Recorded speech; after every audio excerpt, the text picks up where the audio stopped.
You have to forgive me. I've got the respiratory flu, been off work for a couple days, so my voice doesn't sound the best right now. I'll try and speak clearly through the coughing and dying. Uh, Many of you already know what a rocket stove is. A fairly simple design that chimneys your fuel and your air and heat up to get a very efficient heat source on your pot that you're cooking with. Well, it's a great design, but I discovered one that's even better. It's called a wood gas stove, and what it actually does is it recycles the unburned gases, usually the methane, off of your biofuel products such as wood, recycles it, combines it with oxygen, and reburns it as it comes out the inside of the stove. I used to work at a power plant that did that, which is the fuel source that it used to heat to run the boilers. It heated the steam to run the turbine to make electricity. I just never seen it done on this small of a scale before until another forum that I'm on, one of the members, OFG, old fat guy, posted a tutorial on making one. The only difference is he used a paint can, which you can go to any paint store and buy, but I didn't have one, so I decided to just use whatever I had available, which turned out to just be a family size soup can and a condensed soup can. Today I'm going to be making one using just a little bit smaller of a can like this. I don't think I need to use quite that big a one, as long as that fits down inside there and has room for the gases to flow. I think it'll be alright. Plus I'm tired of soup. I've been eating soup for 3 days straight, and the cherries just sounded good. To start with, you're going to need one of these safety style can openers that removes the top of the can from the outside, so you could take it off. You could almost put it right back on, which will end up just like this. You know, it doesn't have the sharp edges, but it'll sit right back on the can. I'm going to open this and take it inside, dump it out, clean the can out, and bring it back out to get started. Once I do that, we'll actually get started on building it.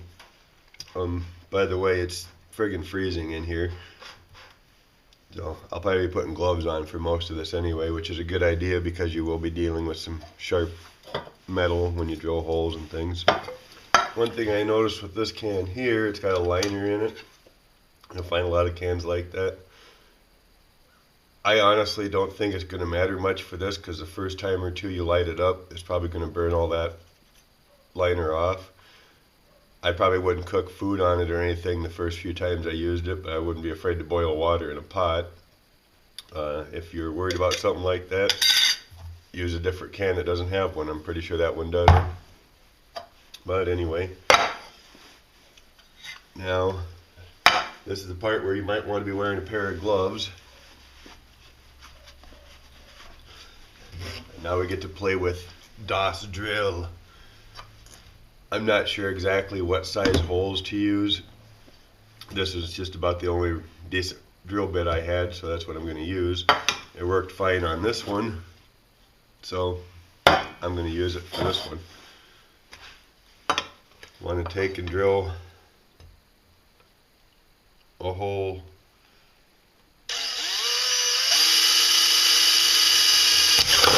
at the bottom like that. Try to get, I'd say 6 or 8 of them around there. I think OFG used 8 holes on the one that he was showing how to make.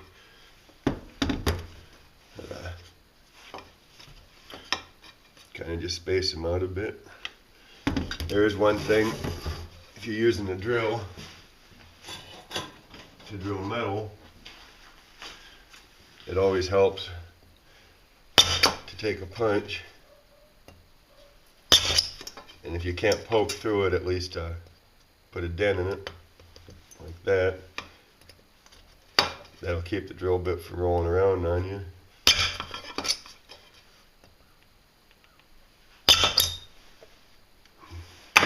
Now, I'm not trying to be super neat with this. I didn't measure them out exactly for height and everything. I honestly don't think that matters a whole lot, as all it's doing is allowing air to come in.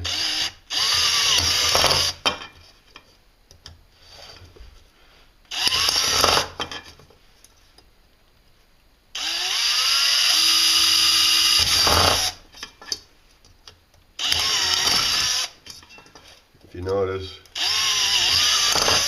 that leaves pretty nasty looking holes. Probably see all that sharp metal sticking up out of there. You wouldn't want to be running that around your bare hands.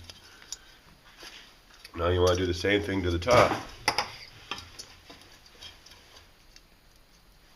Make sure you keep the holes down enough, because you'll be cutting a hole in this lid just big enough to put that can through. And it'll slide up to the top. You want to make sure those holes are down low enough that it won't affect it.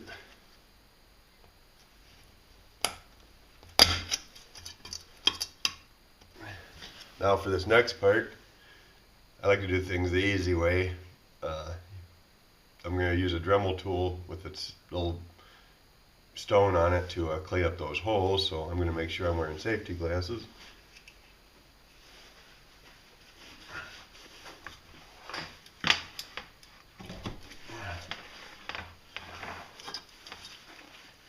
And this will make that lid slide up easier.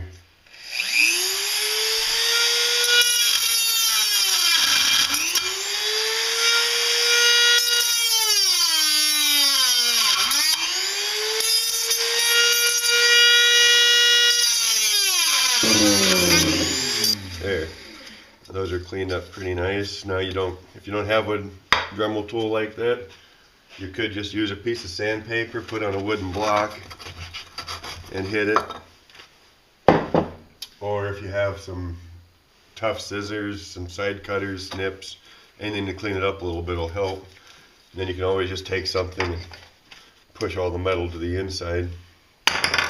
But that's your second component. You got one component, two component. Now, this is probably the hardest part of the whole thing, is getting your hole cut in this. Now, if you happen to have a hole cutter the right size, which I don't, kind of like a doorknob cutter you put on a drill, you could do it that way. But since I don't, there's a different technique that I used. I just took a block of wood,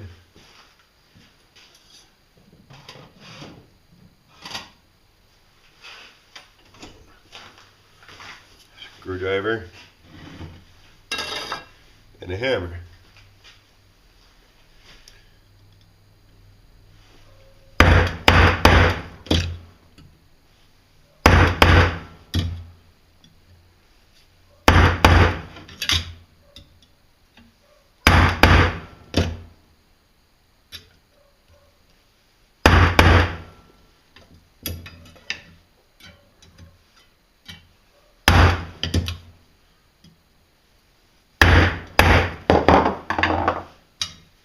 Basically got a hole in it, so I have a place for my tin snips to go in.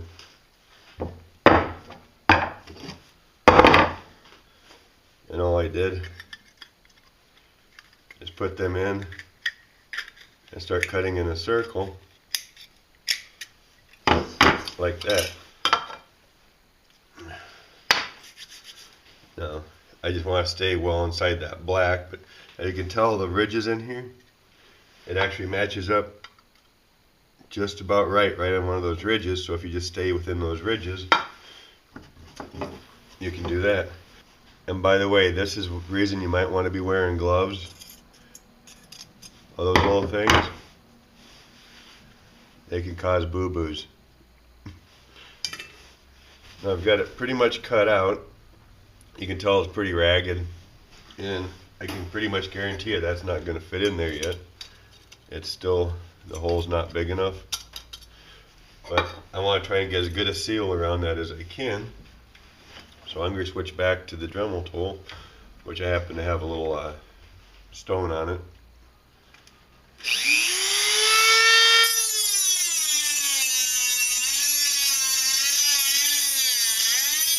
do make attachments for your drills that have little sanding discs or stones on them. That'll work too.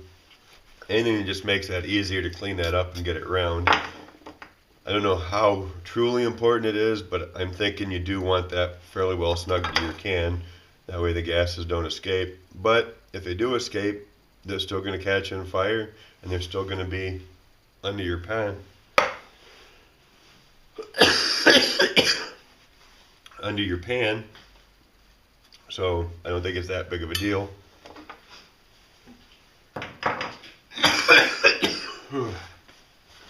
So now, gotta do one more thing. On your outside can, we want to drill holes just like we did in this, but only on the bottom. So once again, there. Now we're ready to put it together. Take your ring, make sure it's on right, because it's going to go right back on top of there. You take your other one, your small can, and you work it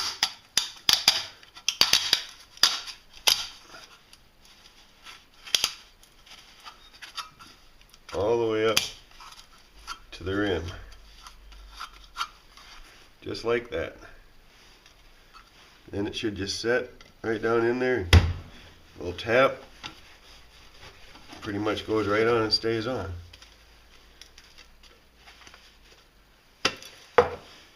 I'm just going to take and tap on it a little bit.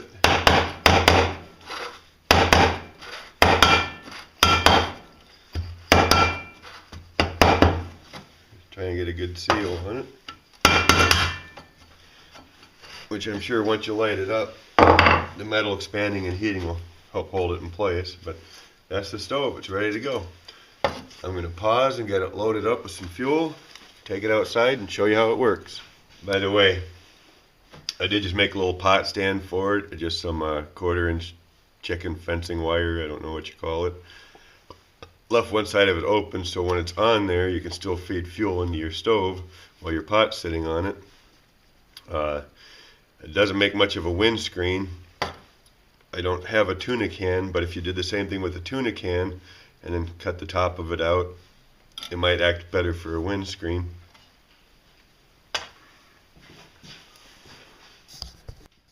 Now what I've gathered here is I didn't go outside and get some twigs, which is what the stove will actually use, because everything's all covered in snow and I'm still not feeling good. So I just chopped up a chunk of 2x4. It'll still work the same. And you need a way to light the stove, which I just got a couple of pieces of fat wood here. This stuff lights up really easy and burns good. I use that as my ignition source. You could also use just a Vaseline soaked cotton ball or some dryer lint, whatever fire starters you normally use to start a fire. You'd light it up and toss it in there, and then you put these in. One thing that's I don't know how important it would be, but you might want to make sure that these are not as tall as your pot or your stove, because anything sticking up past here is probably not going to draw the gases back through to reuse them, so you'd just be wasting the extra fuel. Like I said before, probably not a huge deal, but just something to think about. Alright, we're ready to light her up.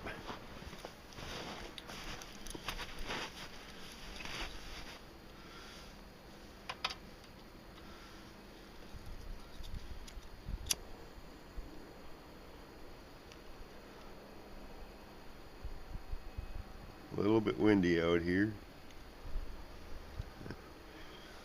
My fat wood lit up.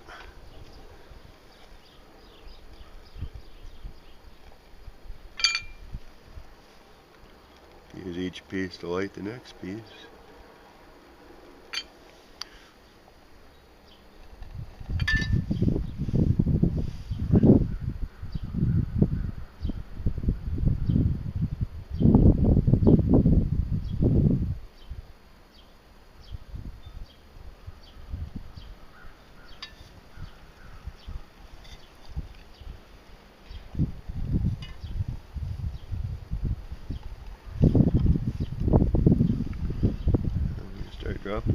fuel in these.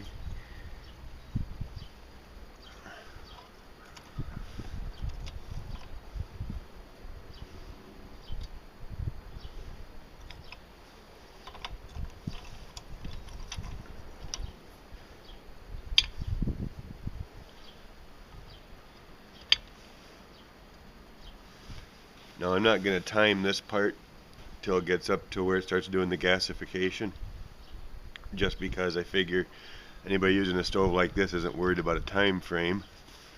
They're using it more for the less need to carry fuel with them. Oops.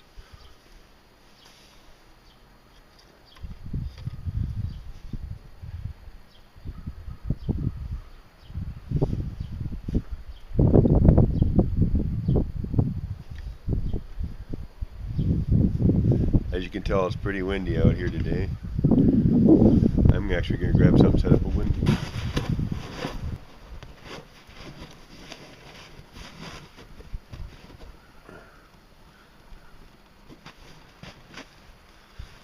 Oh, it's already working good.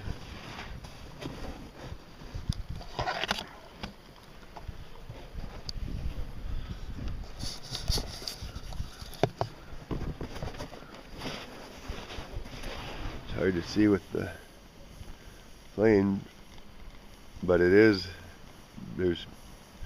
gas actually coming up through those inside holes,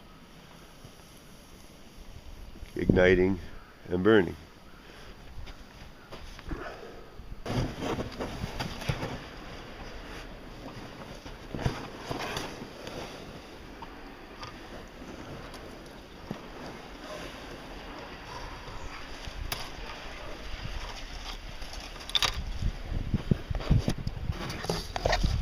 There, you can really see it now.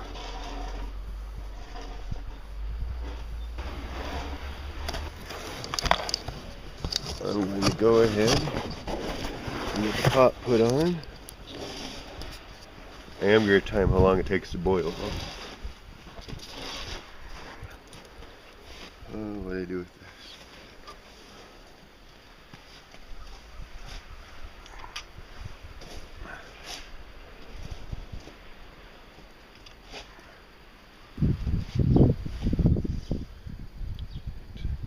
$10.50 on the button by my clock.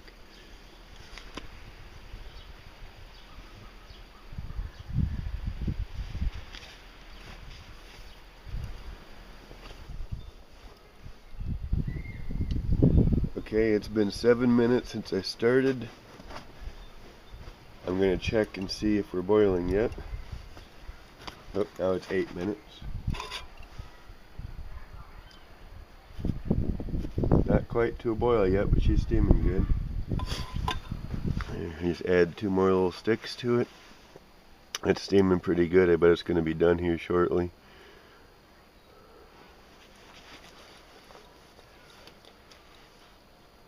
It's exactly 10 minutes now. Good thing my camera's waterproof. I just knocked it in the snow.